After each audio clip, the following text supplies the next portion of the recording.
Marriage laws part 2 में आज हम बात करेंगे स्पेशल मैरिज एक्ट के बारे में। इंडिया में सबसे पहला स्पेशल मैरिज एक्ट जो है वो 1872 में आया था, जब ब्रिटिशर्स हमारे ऊपर राज किया करते थे। इस कानून का जो सबसे सेलिएंट फीचर था वो ये था कि आपको अपना रिलीजन जो है वो रिनाउंस करना होता था अगर आप किसी से शादी करना चाहते हैं। क्या मतलब? यानी आपको अपना धर्म छोड़ना होगा अगर आप किसी से शादी करना चाहते हैं। लेकिन 1954 में इंडिपेंडेंस के बाद इस कानून को रिप्लेस कर दिया गया with a more secular form, यानी स्पेशल मैरिज एक्ट 1954 के तहत आपको अपना धर्म छोड़ने की ज़रूरत नहीं है अगर आप किसी से शादी करना चाहते हैं। तो अब हम देखते हैं इस कानून के कुछ इम्पॉर्टेंट पॉइंट्स जो किसी भी लेमैन के लिए जानना ज़रूरी है। तो सबसे पहला आपको प्रोविज़न है सेक्शन 4, यानी प्री कंडीशन, यानी जो कंडीशंस आपको मीट करनी होंगी अगर आप किसी से शादी करना चाहते हैं इस कानून के तहत।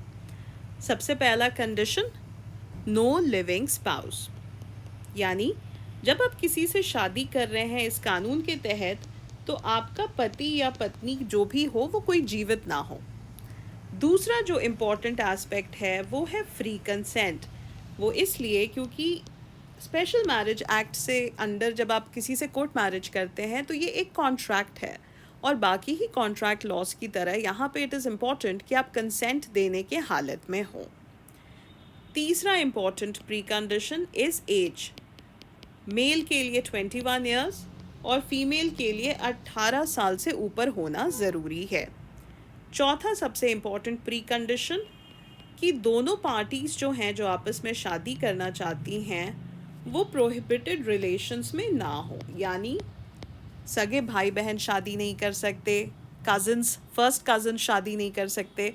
लेकिन यहाँ पे एक एक्सेप्शन है, अगर दोनों पार्टी में से कोई एक पार्टी है जिसके कस्टम्स में या ट्रेडिशंस में जो गज़ेट नोटिफिकेशंस निकलते हैं उसके तहत इन प्रोहिबिटेड रिलेशनशिप्स में शादी होती है तो वो स्पेशल मैरिज एक्ट के अंडर शादी कर सकते हैं।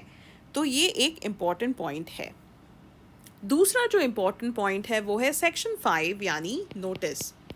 आपने फिल्मों में देखा होगा कि हीरो हीरोइन जो है जो मुंह उठा करके चले जाते हैं कोर्ट मैरिज करने के लिए। ऐसा नहीं होता। आपको 30 दिन का नोटिस देना होता है कोर्ट मैरिज करने से पहले। तो मान लीजिए आप किसी से शादी करना चाहते हैं तो एक बाकायदा एक प्रिस्क्राइब्ड फॉर्म है जिस फॉर्म के तहत आपको नोटिस देना होता है। जो मैरिज ऑफिसर जो है वो नोटिस अपने ऑफिस की किसी कॉन्स्पिक्यूअस जगह पे उसको लगा के रखते हैं और कोई भी आकर के वो नोटिस जो है वो देख सकता है। ऐसा क्यों है? इसका जवाब आपको मिलेगा सेक्शन 7 में, जो बात करता है ऑब्जेक्शन की। तो ये 30 डेज़ नोटिस पीरियड देने का कारण ये है कि मान लीजिए अगर किसी को कोई ऑब्जेक्शन है इस शादी से तो वो 30 दिन के अंदर अंदर अपना ऑब्जेक्शन जो है वो जा कर के रिकॉर्ड करवा सकते हैं। अब ये ऑब्जेक्शंस जो हैं वो ये नहीं है कि मान लो किसी का मन नहीं कर रहा कि मैं नहीं चाहता कि ये दोनों शादी ना करें तो आप चले जाएं। ये ऑब्जेक्शंस जो हैं आपको यूजुअली जो सेक्शन 4 है उसी से कोरिलेटेड होते हैं कि मान लीजिए आपको पता चले कि आपका पति दूसरी शादी कर रहा है तो आप बीवी हैं, उसकी पहली ब्याहता आप चली गई, आपने उसके खिलाफ ऑब्जेक्शन रेस कर दिया।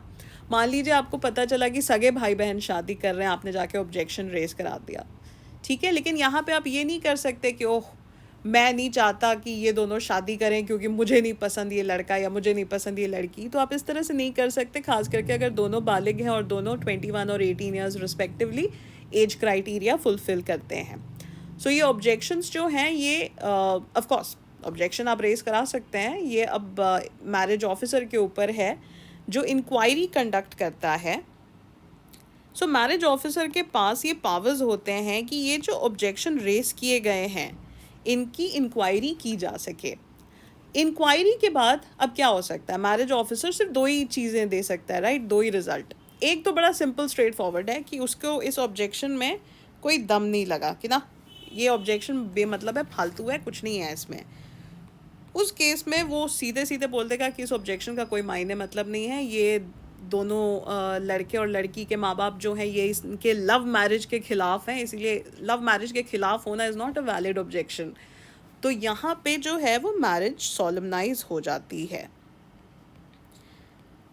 लेकिन व्हाट इफ़ अगर कोई ऑब्जेक्शन रेज हुआ और इंक्वायरी ऑफिसर यानी जो मैरिज ऑफिसर है, जो यहाँ पे इंक्वायरी ऑफिसर भी है, मैरिज ऑफिसर ने पाया कि नहीं ऑब्जेक्शन लेजिटिमेट है, तो उस केस में वो ये डिसाइड कर सकता है कि वो मैरिज को सॉलमनाइज नहीं करेगा, कि जाइए ये शादी नहीं होगी।